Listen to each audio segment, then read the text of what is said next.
പുതിയ മക്കൾ പറയും സിസേറിയനല്ലേ, വേദന ഒന്നും അറിഞ്ഞിട്ടില്ല.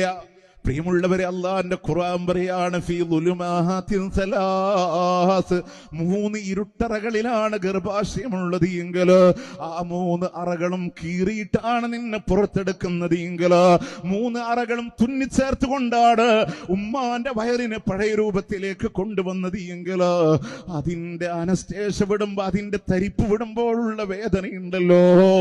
ആദ്യമായി ലോകത്തിന്റെ മനോഹരമായ മുഹൂർത്തത്തിന് വേണ്ടി അതോർക്കുമ്പോ കുഞ്ഞിന്റെ ചുണ്ടിലേക്ക് മാതാവിന്റെ മുലപ്പാല നുകരുന്ന നിമിഷമില്ലയോ, വേദന കൊണ്ട് ചെരിഞ്ഞു കിടക്കുന്ന ഉമ്മ അനുഭവിക്കുന്ന വേദന, അത്ര വലിയ വേദന അനുഭവിച്ചവരാണ് അവരെങ്കിൽ 2 വർഷക്കാലം പാലൂട്ടി വളർത്തിക്കൊണ്ടുവരുന്ന കാലഘട്ടങ്ങളില് പ്രിയമുള്ളവരെ, മെലിഞ്ഞൊട്ടിയ ശരീരങ്ങളിൽ നിന്ന് മാതാവിൽ നിന്ന് പാല് നുകരുമ്പോ പ്രിയമുള്ളവരെ, മുളച്ചു വന്ന പിന്നരിപ്പല്ലുകൊണ്ട് പാല് കിട്ടാത്തതിന്റെ പേരിൽ മാതാവിന്റെ മാറിടത്തിലൂടെ കടിക്കുമ്പോ മുല്ലമുട്ട പോലെ പാല് വരുന്നതിന് പകരം രക്തത്തിന്റെ തുള്ളികൾ വരുമ്പോ ഉമ്മാക്ക് വേദനിക്കുന്നടാ എന്ന് പറഞ്ഞ് തലോടി ഉമ്മാനെ വേണ്ട എന്ന് യുവതലമുറ പറയുന്നുണ്ടെങ്കിൽ രാത്രിയുടെ അന്ത്യയാമങ്ങൾ ആലോചിച്ചിട്ടുണ്ടോ?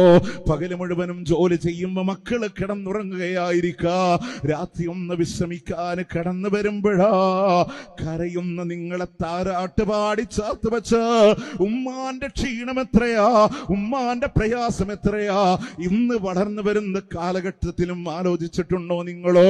ഇഷ്ടപ്പെട്ട ഭക്ഷണം അവര് കഴിച്ചിട്ടുണ്ടാവില്ല, ഉപാധികളില്ലാതെ സ്നേഹിക്കാ ലോകത്തുള്ളത് മാതാപിതാക്കളാ.